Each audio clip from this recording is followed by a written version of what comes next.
तो जो बालक आत्मनिर्भर रहता है तो उसमें अनुशासन रहता है और उसके साथ ही उसकी कार्यक्षमता भी दिन ब दिन बढ़ती है।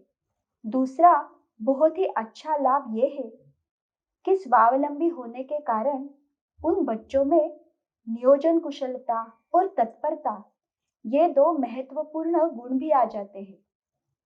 वो कैसे? तो ये भी देखते हैं।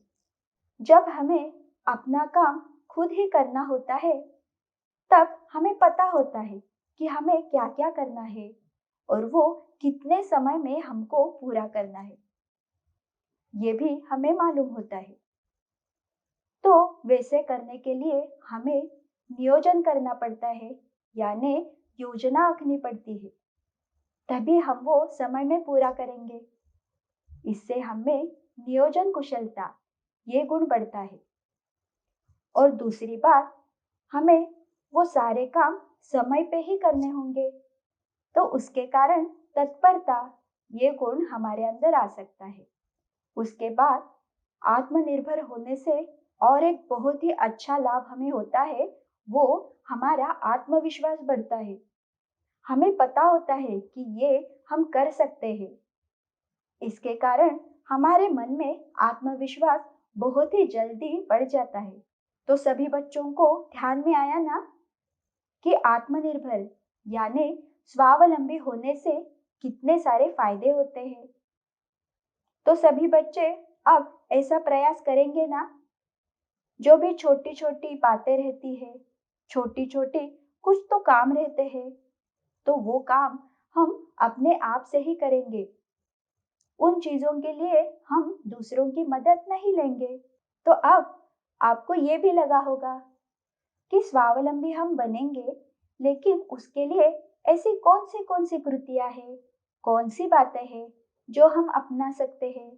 तो वो भी देख लेते हैं कि कौन सी अच्छी आदतें हैं जो अगर हम करें तो हम जल्दी से स्वावलंबी हो सकते हैं और उससे अन्यों को भी सहायता मिल सकती है। तो पहली बात, हम जब सुबह उठते हैं ना, तो उठकर क्या करते हैं? उठते हैं और बाहर आ जाते हैं और अपने अन्य कामों में लग जाते हैं। परंतु हमारी जो चादर रहती है, बिछोना रहता है, वो फिर कौन अच्छे से रखता है? ये काम हम स्वयं से भी कर सकते हैं, है ना? तो स्वावलंबन का पहला जो कार्य है वो यही है।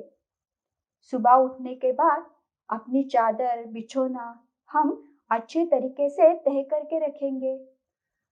बिछोने में अगर सिलवटें आई होती तो उसको हम दूर करेंगे।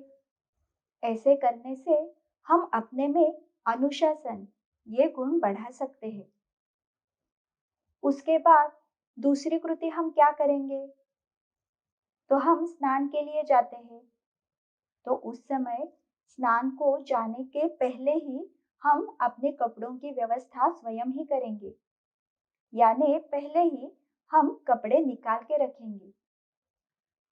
अगर हम हमारी वस्तुएं अच्छी तरीके से रखेंगे तो उनको ढूंढने में हमारा समय व्यर्थ नहीं जाएगा।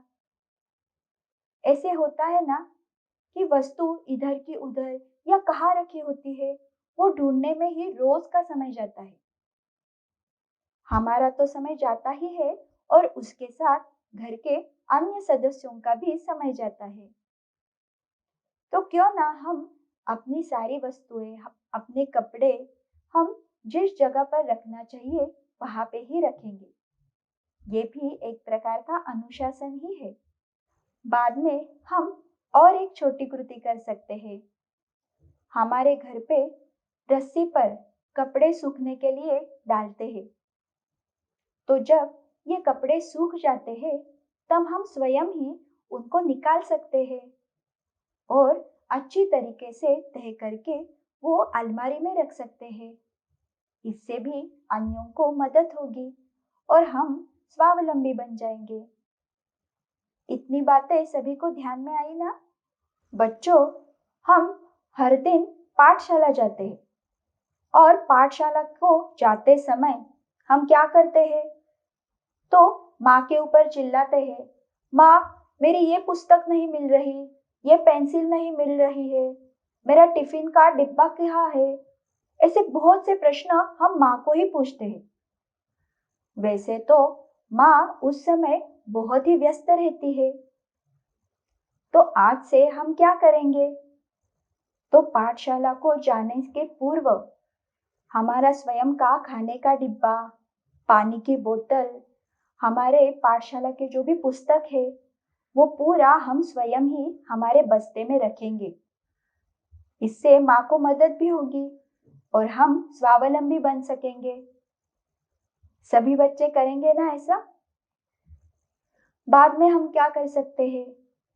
तो हम खाने के बाद हमारी जो थाली रहती है या फिर प्लेट रहती है, कप रहते हैं, तो ये सारे छोटे छोटे जो बर्तन रहते हैं वो हम खुद ही मांजेंगे और अच्छी तरीके से रखेंगे। उसके बाद एक बहुत ही महत्वपूर्ण कृति है। अपने गणवेश का बटन या बक्कल बहुत बार टूट जाता है, ऐसा होता है ना? और फिर पाठशाला में डांटते हैं। तो क्यों ना हम ये स्वयं ही सीख ले, इसमें कोई बड़ी बात नहीं है। जो बच्चे अब थोड़े बड़े हैं ना, वो स्वयं ही ये बटन लगाने का सीख सकते हो और आगे जाके वो वैसी कृति भी कर सकते हैं। ऐसी ही बात है जब हमारे कपड़ों की सिलाई उधड़ जाती है, तो वो भी कैसे सिलाते हैं वो हम माँ से सीख लेंगे और वो खुद करने का प्रयास करेंगे। इससे क्या होगा? तो हमें बार बार माँ के पीछे नहीं लगना पड़ेगा, मुझे ये करके दो वरना पाठशाला में मुझे डांटेंगे। हम स्वयं से बहुत ही आसानी से ये सारी चीजें कर सकते हैं और उसके लिए अभी छुट्टियां चल रही है, तो बहुत ही अच्छा मौका है। तो इस छुट्टियों में हम ये छोटी छोटी बातें सीख सकते हैं। ये बातें हुई। अब उसके बाद हम और एक बात भी कर सकते हैं। पाठशाला से हम घर आते हैं, तो घर आने के बाद हमारे बस्ते में जो भोजन का डिब्बा रहता है ना, वो हम स्वयं ही निकालेंगे और उसे मांज कर हम रखेंगे। ये कृति हम अवश्य कर सकते हैं। और फिर रात को सोते समय अपना बिछौना हम स्वयं ही लगाएंगे। ये सारी कुछ बातें मैंने आज बताई, परंतु और भी ऐसी बहुत सारी कृतियां होंगी जिसके लिए आप अन्यों पर निर्भर रहते होंगे। तो ऐसी सारी बातें आप धीरे धीरे एक के बाद एक करके सीख लेंगे और फिर आत्मनिर्भर और स्वावलंबी आसानी से बन पाएंगे। सभी के ध्यान में आ रहा है ना? और ऐसा अगर हम करेंगे तो क्या होगा? अपने माता पिताजी हम दिन भर देखते हैं ना कि वो हमेशा कोई ना कोई काम करते रहते हैं। तो अगर ये छोटी छोटी कृतियां हम अपने आप से करें तो उनको मदद भी होंगी और हम आत्मनिर्भर बन जाएंगे। चलेगा ना? तो सभी बच्चे अब आज से ये सारी कृतियां अपनाएंगे और स्वावलंबी यानी आत्मनिर्भर बनने का प्रयास करेंगे। चलेगा ना? चलो फिर अब आगे क्या होगा? तो आगे अब श्री गणेश जी का स्तोत्र हम कहने वाले हैं। जिन बच्चों के पास ये पुस्तिका हो तो वो गणपति स्तोत्र की पुस्तिका पास लेके बैठेंगे और उसे देखकर ये स्तोत्र हमारे साथ कहेंगे। सभी बच्चों ने हाथ जोड़े हैं ना? और अपना पूरा मन जो है श्री गणेश जी के चरणों में हम एकाग्र करेंगे और बहुत ही भावपूर्ण मन से ये स्तोत्र अब हम सुनेंगे और पुस्तक में देख के कहेंगे भी। चलो अब हम गणपति स्तोत्र सुनते हैं।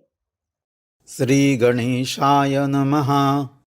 नारद उवाच प्रणम्य शिरसा देवं गौरीपुत्रं विनायकं भक्तावासं स्मरे नित्यं आयुः कामार्थसिद्धये प्रथमं वक्रतुण्डं च एकदन्तं द्वितीयकं तृतीयं कृष्णविङ्गाक्षं गजवक्त्रं चतुर्थकं लम्बोदरं पञ्चमं च षष्ठं विकटमेव च सप्तमं विघ्नराजेन्द्रं धूम्रवर्णं तथाष्टमं नवमं भालचन्द्रं च दशमं तु विनायकम् एकादशं गणपतिं द्वादशं तु गजाननं द्वादशैतानि नामानि त्रिसन्ध्यं यः पठेन्नरः न च विघ्नभयं तस्य सर्वसिद्धिकरं प्रभो विद्यार्थी लभते विद्यां धनार्थी लभते धनं पुत्रार्थी लभते पुत्रान् मोक्षार्थी लभते गतिम् जपेद् गणपतिस्तोत्रं षड्भिर्मासैः फलं लभेत संवत्सरेण सिद्धिं च लभते नात्र संशयः अष्टभ्यो ब्राह्मणेभ्यश्च लिखित्वा यः समर्पयेत् तस्य विद्या भवेत् सर्वा गणेशस्य प्रसादतः इति श्रीनारदपुराणे संकष्टनाशनो गणेशस्तोत्रम संपूर्णम। स्तोत्र कहने से अच्छा लग रहा है ना? आनंद मिल रहा है ना? चलो अब आज के इस संस्कार वर्ग के अंत की ओर हम आ गए हैं। आज हमने क्या क्या देखा? आज हमने हमारे प्रिय श्री गणेश जी की कथाएं देखी, उनका मारक रूप आज हमने कहानी के द्वारा सीखा है।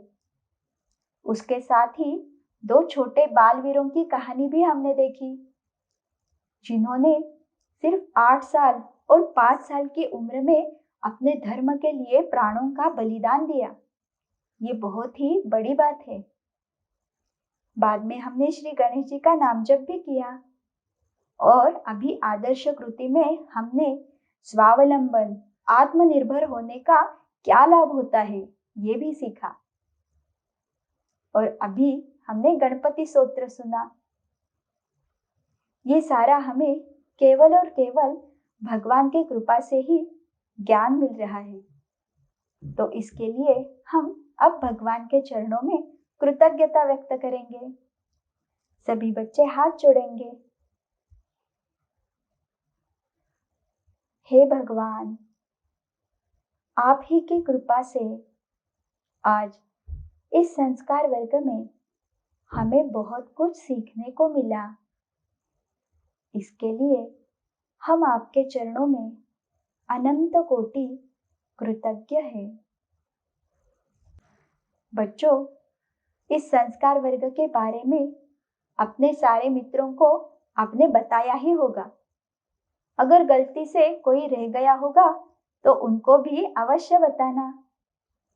उसके साथ ही हमारी जो वेबसाइट है www.balsanskar.com, इसे भी अवश्य भेज दें। और ऑनलाइन स्क्रीन पे जो तलपट्टी जा रही है वहां पे हमारा संपर्क क्रमांक भी दिया है। आप हमें भी अवश्य संपर्क कर सकते हैं। चलो फिर अब कल एक नई कहानी, एक बहुत ही अच्छी नई आदर्श कृति सीखने के लिए सारे बच्चे जुड़ेंगे ना? आज के लिए हम यहाँ पर ही रुकेंगे। नमस्कार।